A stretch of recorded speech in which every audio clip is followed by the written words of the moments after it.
선수들한테 그런 즐거움이 아무래도 에너지나 모든 것을 좀 더 활기차게 하기 때문에 훈련. A great friend of football, of course, as well. A man of his word, a man that does what he says. I know him now for. Main, sisi pelatih dan juga official. Secara keseluruhan akan saya laporkan terperinci. Yes, mantap! Kabar gembira datang tiba-tiba. Tepat pagi ini, FIFA umumkan keputusan bersejarah bagi sepak bola Indonesia.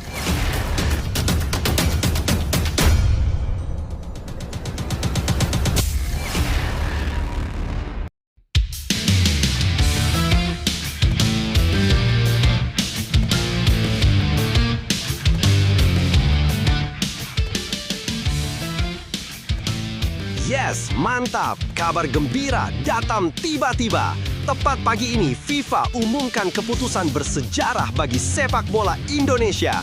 Publik dibikin terkejut dan tak percaya. Harapan ke Piala Dunia masih ada, begini faktanya. Tapi, Mimin minta tolong tonton video ini sampai selesai agar tidak ada kesalahpahaman yang terjadi. Dan tak bosan-bosan juga, tolong like dan share video ini ke media sosial kalian agar semua orang tahu apa yang sedang terjadi.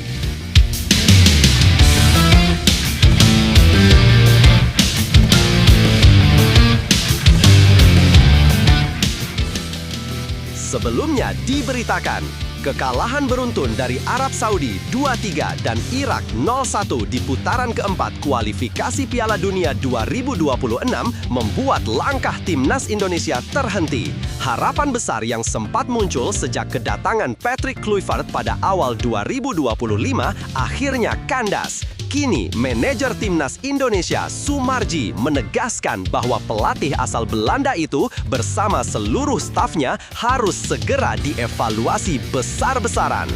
Berikut ini 5 fakta menarik di balik desakan evaluasi keras terhadap Patrick Kluivert dan tim pelatihnya. 1. Gagal total di putaran keempat kualifikasi Piala Dunia 2026. Patrick Kluivert datang dengan ekspektasi tinggi. Pelatih asal Belanda itu diperkenalkan pada 6 Januari 2025 untuk menggantikan Shin Tae-yong yang dipecat secara mengejutkan oleh PSSI. Namun, hasil di lapangan jauh dari harapan. Dalam 6 pertandingan di putaran keempat, Indonesia hanya meraih 6 poin. Tim Garuda hanya mampu menang melawan Cina dan Bahrain, sementara sisanya kalah dari Jepang, Australia, Arab Saudi, dan Irak. Secara statistik, performa Indonesia juga memprihatinkan. 6 gol dicetak, tapi 15 kali kebobolan. 2. Sumarji tegas, pelatih yang harus dievaluasi, titik. Kekecewaan Sumarji tampak jelas saat diwawancara di Bandara Soekarno-Hatta. Ia menegaskan bahwa yang perlu dievaluasi bukan para pemain, melainkan pelatih dan tim teknis.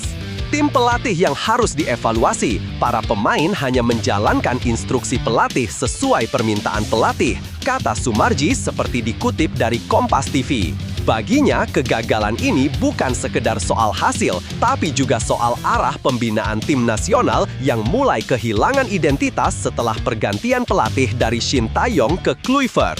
3. Dari harapan ke kekecewaan, janji manis Kluivert tak terbukti. Saat pertama kali diperkenalkan, Patrick Kluivert membawa semangat baru. Dengan nama besar sebagai mantan striker Barcelona dan timnas Belanda, banyak pihak percaya Kluivert bisa membawa Indonesia menembus Piala Dunia untuk pertama kalinya. Sayangnya, realita tak seindah ekspektasi. Gaya bermain yang diterapkan Kluivert dinilai tidak cocok dengan karakter pemain Indonesia. Alhasil, performa tim menurun drastis, bahkan lebih buruk dibanding era Shin Tae-yong. Kini, publik mulai mempertanyakan, apakah Kluivert benar-benar memahami potensi pemain Indonesia atau justru sekedar menjajal peruntungan di Asia? 4. Tim pelatih asal Belanda ikut terseret evaluasi. Sumarji menegaskan evaluasi tak hanya menyasar Patrick Kluivert, tetapi juga seluruh tim pelatih asal Belanda yang ikut di bawahnya. Ia menilai soliditas tim pelatih belum mampu menyatu dengan kultur sepak bola Indonesia.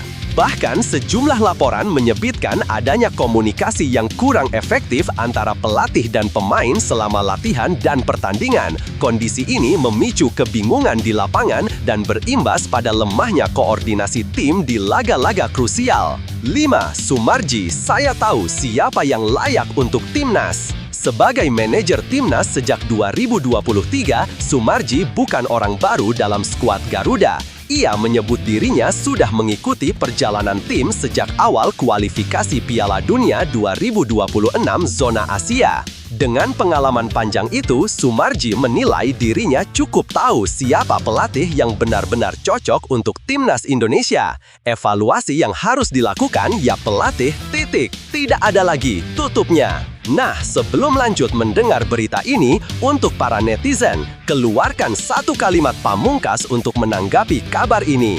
Menurut kalian, apakah kalian setuju dengan pernyataan Sumarji yang menginginkan Patrick Kluivert CS dipecat, mengingat masih ada agenda timnas Indonesia senior, yaitu FIFA Matchday bulan November dan Piala Asia 2027?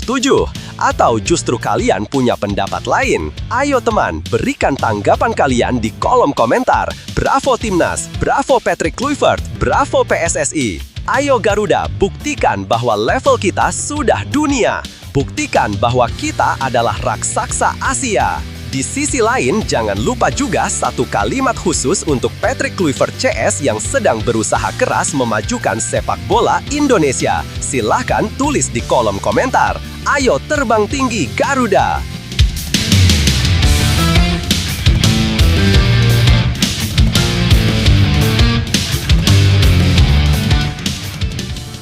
Mari kita lanjut teman-teman. Situasi ini memperlihatkan betapa rapuhnya fondasi pembinaan timnas ketika keputusan strategis diambil tanpa arah yang jelas. Keputusan mendadak memecat Shin Taeyong dan menunjuk Patrick Kluivert memang sempat dianggap langkah berani, tapi kini justru berbalik menjadi bumerang.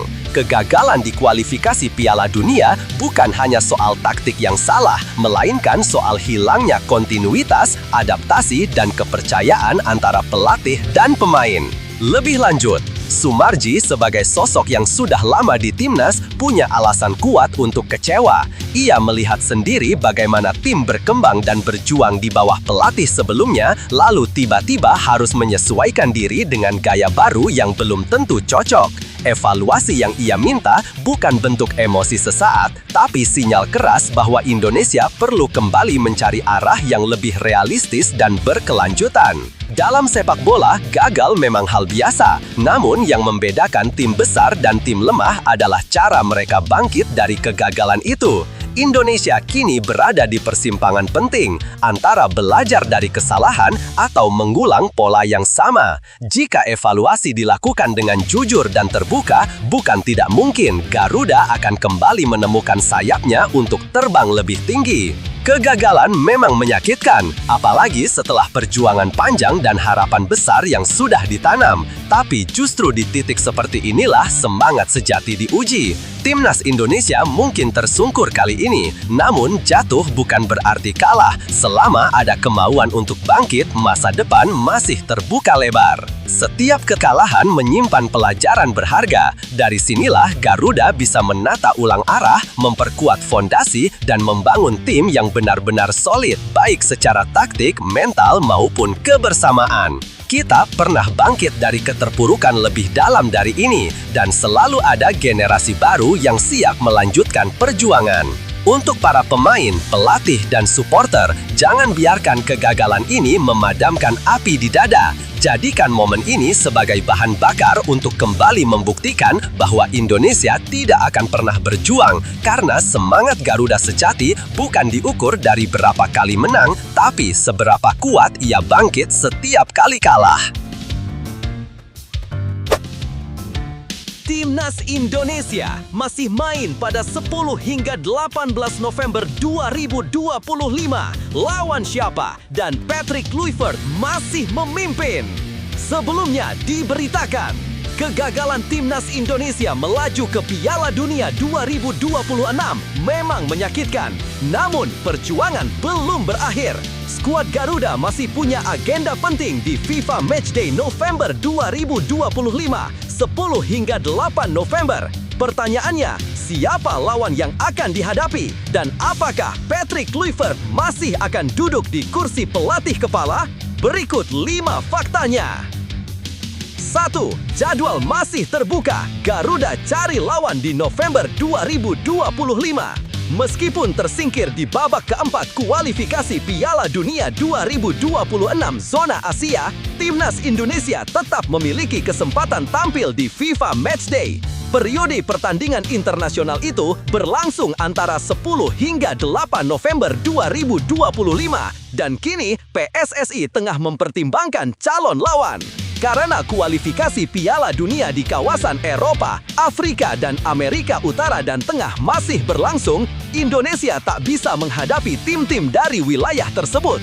Artinya, pilihan realistis bagi skuad Garuda adalah menjajal kekuatan dari Asia atau Amerika Selatan. Negara-negara seperti Jepang, Korea Selatan, Iran, Yordania, hingga Uzbekistan menjadi opsi menarik dari Asia. Sementara dari Amerika Selatan bisa saja ada Brasil, Argentina, atau Uruguay yang kualifikasinya sudah rampung sejak September 2025.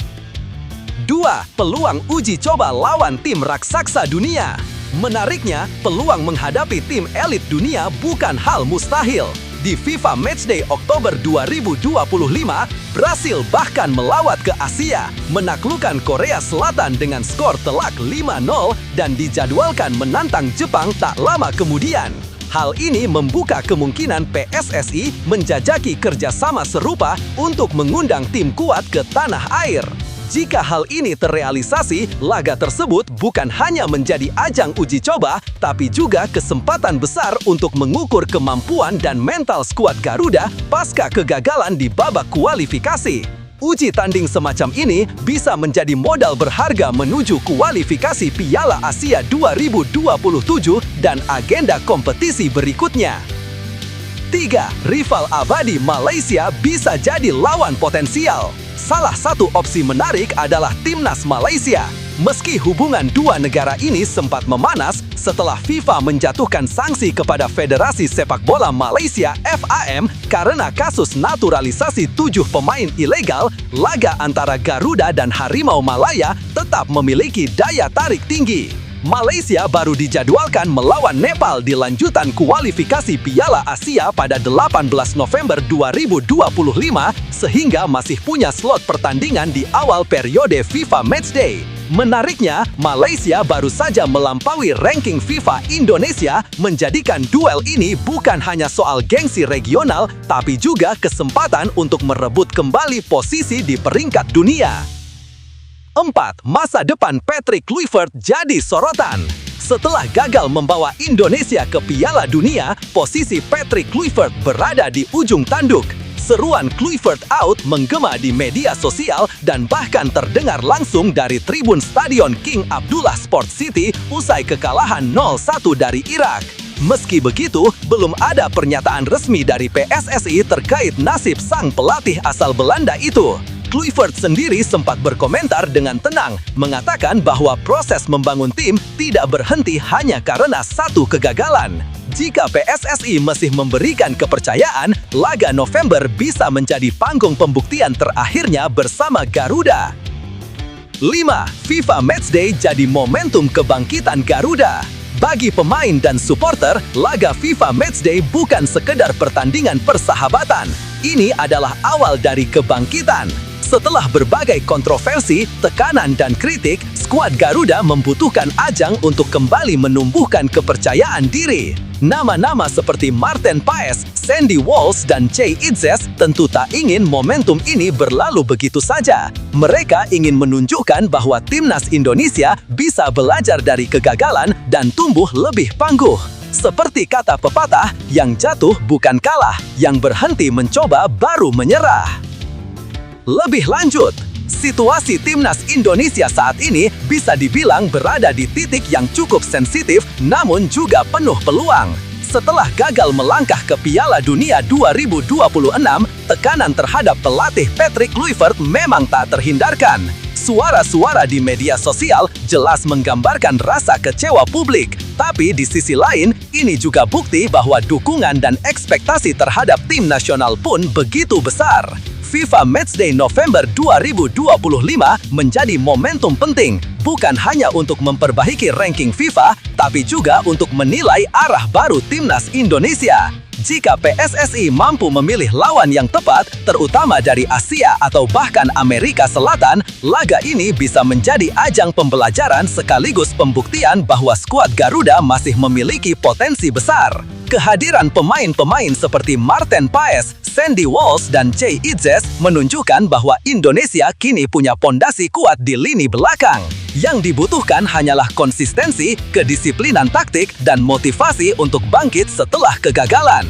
Meski masa depan Kluivert masih abu-abu, ada baiknya PSSI memberi ruang bagi pelatih asal Belanda untuk menutup tahun dengan hasil positif. Laga uji coba nanti bisa menjadi panggung kedua bagi Kluivert dan anak asuhnya, tempat di mana mereka bisa menunjukkan bahwa Garuda belum benar-benar jatuh. Pada akhirnya, sepak bola bukan hanya soal kemenangan, tapi juga tentang bagaimana sebuah tim bangkit setelah kalah. Dan jika Garuda bisa memanfaatkan momen November dengan baik, bukan tidak mungkin semangat itu akan menjadi awal dari era baru kebangkitan sepak bola Indonesia. Kegagalan bukan akhir dari segalanya, justru di sanalah awal dari kebangkitan dimulai. Timnas Indonesia sudah membuktikan bahwa mereka mampu bersaing di level tinggi. Dan meski langkah ke Piala Dunia 2026 terhenti, semangat itu belum padam. Garuda hanya sedang menyiapkan sayapnya untuk terbang lebih tinggi lagi. Setiap pertandingan adalah kesempatan baru, setiap latihan adalah langkah menuju kekuatan yang lebih besar. Tidak ada jalan yang mudah untuk menjadi hebat, dan tidak ada kemenangan tanpa luka di perjalanan. Yang penting adalah terus berdiri, terus berjuang, dan tidak menyerah pada tekanan. Untuk para pemain, pelatih, dan seluruh supporter, tetap percaya. Bangkitlah dengan kepala tegak, karena bangsa ini selalu ada di belakang kalian. Garuda boleh jatuh, tapi Garuda tidak pernah mengepakkan sayapnya. Dan ketika waktunya tiba, dunia akan kembali melihat bahwa dari Asia Tenggara ada satu tim yang terbang dengan penuh harga diri, Timnas Indonesia. Patrick Kluivert, tahan tangis. Hari ini, mimpi itu berakhir, tapi jalan menuju masa depan dimulai di sini. Sebelumnya diberitakan, Timnas Indonesia harus menelan pil pahit usai kalah 0-1 dari Irak dalam laga penentuan Grup B kualifikasi Piala Dunia 2026 zona Asia di Jeddah. Gol tunggal Zidane Iqbal di menit ke-76 memastikan langkah skuad Garuda terhenti di babak keempat. Meski gagal, pelatih Patrick Kluivert tetap menunjukkan kelasnya dengan memberikan apresiasi besar kepada para pemain dan pesan penuh makna bagi sepak bola Indonesia. Berikut ini 5 faktanya. 1. Dominan tapi tetap tersingkir. Di atas kertas, Timnas Indonesia sebenarnya tampil meyakinkan. Bermain di King Abdullah Sport City, Jeddah, pasukan Garuda tampil percaya diri dan mampu menekan Irak sejak menit awal. Pola permainan cepat dan intens membuat Irak beberapa kali kewalahan menahan gempuran. Namun, dominasi tersebut tidak berbuah hasil manis. Justru Irak yang memanfaatkan satu peluang emas melalui Zidane Iqbal di menit ke-76. Gol itu menjadi satu-satunya pembeda, menutup laga dengan skor 1-0 untuk Irak. Hasil ini memastikan Indonesia tersingkir dari perburuan tiket ke Piala Dunia 2026 tanpa satupun poin di babak akhir kualifikasi. 2. Kluivert tetap bangga dengan anak asuhnya. Meski kecewa, Patrick Kluivert menunjukkan sikap berkelas. Ia menegaskan kebanggaannya atas perjuangan anak-anak asuhnya yang telah bermain habis-habisan di tengah tekanan berat. Kami memainkan pertandingan yang sangat kuat melawan Arab Saudi dan hanya 3 hari kemudian kami menghadapi Irak dalam pertandingan yang melelahkan secara fisik dan mental, ujar Kluivert, dikutip dari Asyarak Al-Awsat. Menurutnya, para pemain telah menunjukkan keberanian luar biasa.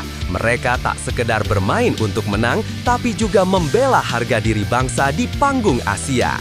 Meskipun demikian, para pemain menunjukkan keberanian dan semangat yang tinggi. Lanjutnya, 3. Tekanan berat dan mental baja Timnas Indonesia. Perjalanan skuad Garuda di babak akhir kualifikasi bukan tanpa tantangan. Selain menghadapi lawan berat seperti Arab Saudi dan Irak, mereka juga menghadapi tekanan besar dari ekspektasi publik dan situasi di luar lapangan. Kluivert menilai hal itu justru menjadi pelajaran penting bagi pemain muda Indonesia. Ia menekankan bahwa pengalaman semacam ini akan membentuk karakter dan mental juara di masa depan. Tidak sedikit pemain yang menangis usai laga, namun bagi Kluivert, air mata itu adalah bukti cinta pada merah putih, dan cinta itu tidak pernah sia-sia. 4. Pesan menyentuh, ini bukan akhir tapi awal. Dalam pernyataan penutupnya, Kluivert menyampaikan pesan yang menyentuh. Ia meminta seluruh elemen sepak bola Indonesia untuk tidak larut dalam kesedihan. Hari ini, mimpi itu berakhir, tetapi jalan menuju masa depan dimulai di sini. Ucapan itu menjadi simbol semangat baru, bahwa kegagalan kali ini bukan titik akhir, melainkan fondasi untuk membangun generasi sepak bola Indonesia yang lebih tangguh, berani, dan disiplin di masa depan. 4. Dukungan mengalir untuk Timnas. Meski gagal lolos, dukungan dari para supporter tetap mengalir deras. Banyak yang memuji perjuangan para pemain yang sudah memberikan segalanya di lapangan. Dari tribun hingga media sosial, doa dan semangat terus disuarakan. Pemain seperti Rizky Ridho dan Jay Itzes bahkan turut menyampaikan permintaan maaf dan janji untuk bangkit lebih kuat. Kami kecewa, tapi kami akan menegakkan kepala, ujar penyerang Ole Romeni dalam wawancara pasca pertandingan. Kegagalan ini memang menyakitkan, tapi atmosfer kebersamaan yang muncul di tengah kesedihan menjadi bukti bahwa Timnas Indonesia kini telah memiliki identitas, berani, gigih, dan pantang menyerah. Lebih lanjut, kegagalan Timnas Indonesia kali ini memang menyisakan luka bagi para pendukung yang sudah menaruh harapan besar. Namun jika dilihat dari cara bermain dan semangat yang ditunjukkan, kekalahan ini terasa lebih seperti proses pematangan, bukan akhir dari segalanya. Di bawah asuhan Patrick Kluivert, Timnas Indonesia terlihat lebih terorganisir, berani menguasai bola, dan punya karakter permainan yang jelas. Artinya, pondasi sudah terbentuk, hanya saja hasilnya belum berpihak. Di tengah kekecewaan, sikap Kluivert layak diapresiasi. Ia tidak menyalahkan pemain, justru menegaskan pentingnya menjadikan kegagalan ini sebagai pijakan menuju masa depan. Pandangan seperti ini jarang dimiliki oleh pelatih asing yang baru seumur jagung menukangi timnas nasional. Ia tidak sekedar datang untuk menang, tapi juga untuk membangun mental juara. Situasi ini bisa jadi titik balik bagi sepak bola Indonesia. Kita pernah terlalu cepat puas saat menang dan terlalu cepat patah saat kalah. Padahal, membangun tim tangguh butuh waktu dan konsistensi. Dari cara Kluivert berbicara, terlihat ia ingin Indonesia berhenti menjadi tim kejutan dan mulai menjadi tim kuat yang disegani. Dan mungkin inilah awal dari mimpi besar yang sesungguhnya. Kegagalan bukan akhir dari perjalanan, tapi batu loncatan menuju kesuksesan yang lebih besar. Timnas Indonesia sudah menunjukkan sesuatu yang jauh lebih penting dari sekedar skor di papan, semangat, keberanian, dan kebanggaan. Dari setiap kekalahan, selalu ada pelajaran yang bisa membuat mereka tumbuh lebih kuat. Bagi para pemain, jangan biarkan kekecewaan memadamkan api semangat di dada. Keringat dan air mata di Jeddah adalah bukti cinta pada merah putih, dan cinta itu tidak pernah sia-sia. Bagi supporter, tetaplah percaya, mimpi ke Piala Dunia mungkin tertunda, tapi bukan berarti mustahil. Dukungan dan doa dari jutaan hati Indonesia akan menjadi bahan bakar untuk kebangkitan berikutnya. Ingat, setiap tim besar di dunia pernah jatuh sebelum akhirnya berdiri kokoh. Kini saatnya Indonesia menatap ke depan dengan kepala tegak, karena dari kegagalan hari ini akan lahir kemenangan yang lebih indah. Garuda memang jatuh, tapi sayapnya tidak pernah patah. Tersingkir tapi tetap bangga, Justin Hubner bongkar artis sesungguhnya membela merah putih. Sebelumnya diberitakan, bek timnas Indonesia Justin Hubner akhirnya buka suara setelah namanya tak lagi masuk dalam skuad utama di putaran keempat kualifikasi Piala Dunia 2026 zona Asia. Pemain yang pernah menjadi andalan di era Shin Tae-yong ini berbicara dari hati ke hati tentang arti perjuangan, kebanggaan, dan mimpi besar sepak bola Indonesia. Berikut ini 5 fakta menarik dari pernyataan emosional Justin Hubner yang menggugah banyak hati pecinta Garuda. 1. Tetap profesional meski tak dapat menit bermain. Justin Hubner menunjukkan sikap profesional luar biasa meski harus menepi dari lapangan. Dalam 2 laga penting melawan Arab Saudi dan Irak, pelatih Patrick Kluivert lebih memilih duet Jay Itzes dan Kevin Dix di lini belakang. Meski begitu, Hubner tidak mengeluh. Ia menegaskan bahwa selama di timnas, dirinya selalu memberikan segalanya. Setiap sesi latihan, setiap pertandingan, bahkan saat saya cedera, tulisnya di Instagram. Pernyataan ini menunjukkan betapa besar cintanya pada Garuda meski tak selalu mendapat sorotan utama di lapangan. 2. Bermain untuk Indonesia adalah kebanggaan tak tergantikan. Dalam unggahan emosionalnya, pemain Fortuna Sittard itu menegaskan bahwa membela timnas Indonesia bukan sekadar karir, tapi sebuah kehormatan. Itulah seberapa besar arti bermain untuk negara ini bagi saya, tulisnya dengan nada haru. Kalimat sederhana itu menggambarkan rasa bangga dan dedikasinya yang dalam terhadap tanah air yang telah memberikan kesempatan besar. Hubner yang memiliki darah Belanda menunjukkan bahwa kecintaannya pada Indonesia bukan sekadar formalitas, tapi benar-benar datang dari hati. 3. Percaya Indonesia sedang tumbuh jadi kekuatan Asia.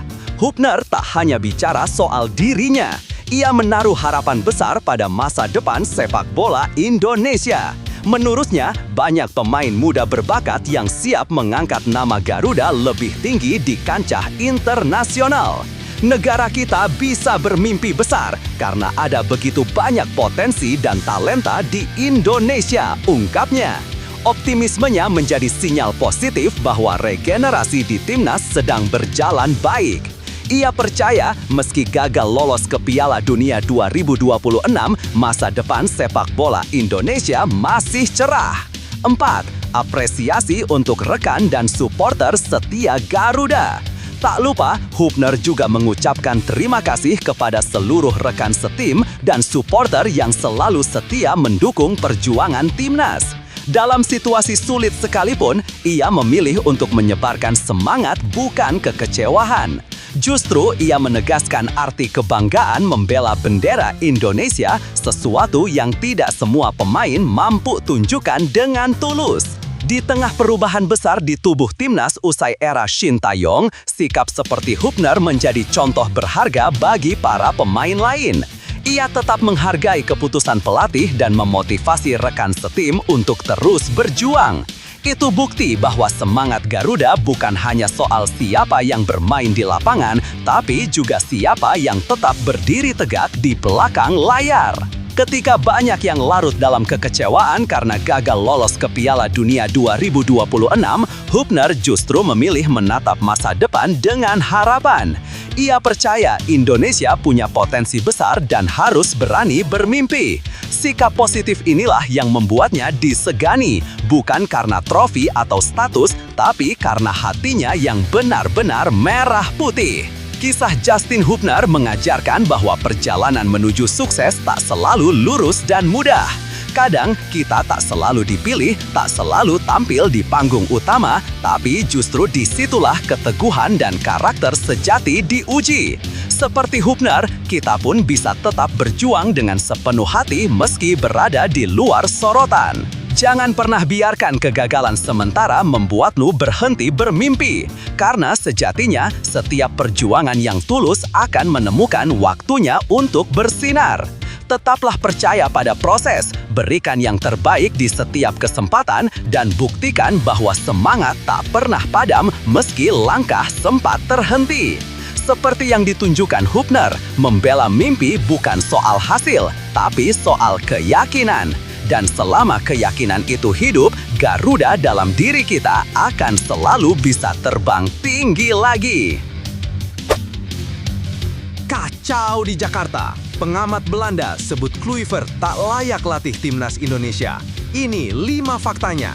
Sebelumnya diberitakan, Patrick Kluivert, pelatih asal Belanda yang ditunjuk memimpin timnas Indonesia di kualifikasi Piala Dunia 2026, kini menjadi sasaran kritik pedas dari tanah kelahirannya sendiri.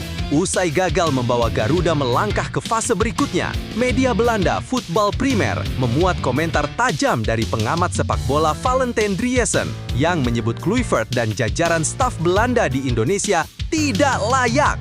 Berikut ini 5 fakta menarik di balik kritik panas dari negeri kincir angin tersebut. 1. Kritik tajam dari Belanda, tidak layak. Usai Indonesia tersingkir dari babak keempat kualifikasi Piala Dunia 2026, suara keras datang dari pengamat sepak bola Belanda, Valentijn Driessen. Dalam wawancaranya dengan Voetbal Primer, ia menyoroti performa buruk Indonesia yang menurutnya memiliki kualitas lebih baik dari Irak, lawan terakhir di fase tersebut. Meskipun banyak sosok dari Belanda di semua level staf dan skuad, mereka disingkirkan Irak, ujarnya tajam. Driessen bahkan menyebut kekalahan itu sebagai tanda kegagalan total tim pelatih asal Belanda di Indonesia. Ia menilai, cepat atau lambat, mereka akan dipaksa angkat kaki dari Jakarta dengan cap tidak layak. 2. Performa timnas dianggap tak sebanding dengan potensi.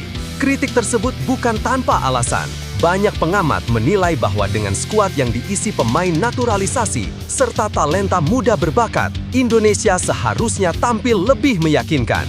Driessen menilai kekalahan dari Irak memperlihatkan ketidaksiapan strategi dan lemahnya mental bertanding. Indonesia disebut punya potensi untuk bersaing, tetapi permainan yang ditampilkan di laga-laga terakhir menunjukkan kebingungan taktik dan hilangnya semangat kolektif yang selama ini jadi kekuatan Garuda. 3. Barisan orang Belanda di tubuh timnas Indonesia. Patrick Kluivert bukan satu-satunya sosok asal Belanda di tubuh timnas Indonesia. Ia didampingi Alex Pastoor dan Danny Lanzat sebagai asisten pelatih. Ada pula Alexander Zuirs sebagai direktur teknik, serta Jordi Cruyff yang berperan sebagai penasehat teknis. Selain itu, nama-nama seperti Simon Tahamata, Gerald Vandenberg, Reggie Vandenberg, hingga Tom Stevens turut mengisi berbagai posisi penting di tim. Dominasi darah Belanda ini awalnya dianggap membawa profesionalisme, namun kini justru menjadi sasaran kritik setelah kegagalan di kualifikasi Piala Dunia 2026. 4. Kegagalan di momen krusial. Kekalahan dari Irak menjadi puncak kekecewaan publik. Laga itu disebut sebagai momen penentuan di mana Indonesia harusnya bisa mengamankan posisi untuk melaju. Namun, performa di lapangan jauh dari ekspektasi, minim kreativitas dan banyak kesalahan fatal. Kritikus menilai Kluivert gagal memanfaatkan momentum penting, padahal Indonesia sempat menunjukkan peningkatan signifikan di awal kepemimpinannya. Kini, kegagalan tersebut menimbulkan pertanyaan besar, apakah PSSI masih akan mempertahankan Kluivert atau mulai mencari sosok baru di kursi pelatih? 5. Masa depan Kluivert dan evaluasi besar PSSI. Meski dikritik, Kluivert masih memiliki kontrak dengan PSSI. Namun, rumor tentang evaluasi besar mulai berhembus. Jika pemecatan terjadi, federasi harus menyiapkan kompensasi besar bagi sang pelatih dan stafnya. Di sisi lain, publik sepak bola Indonesia menuntut perbaikan total, mulai dari taktik hingga manajemen tim. Banyak suara di media sosial menyerukan agar PSSI belajar dari kegagalan ini dan mempertimbangkan pelatih yang lebih memahami karakter sepak bola Asia Tenggara. Lebih lanjut, kritik dari Belanda adalah cermin bahwa ekspektasi terhadap Kluivert sangat tinggi. Namun, sepak bola bukan sekedar strategi di atas kertas. Ini soal adaptasi, komunikasi, dan memahami kultur pemain. Jika hal itu tidak terjadi, maka sehebat apapun CV seorang pelatih, hasilnya akan sulit maksimal. Indonesia kini berada di persimpangan penting, terus memberi kepercayaan atau berani berubah. Kegagalan memang menyakitkan, tapi ia juga guru terbaik. Saat semua mata memandang kecewa, justru di sanalah kesempatan untuk bangkit. Garuda pernah terbang dari bawah, dan kali ini pun mereka bisa terbang lagi. Karena yang jatuh bukan berarti kalah, asalkan mau berdiri dan memperbaiki diri.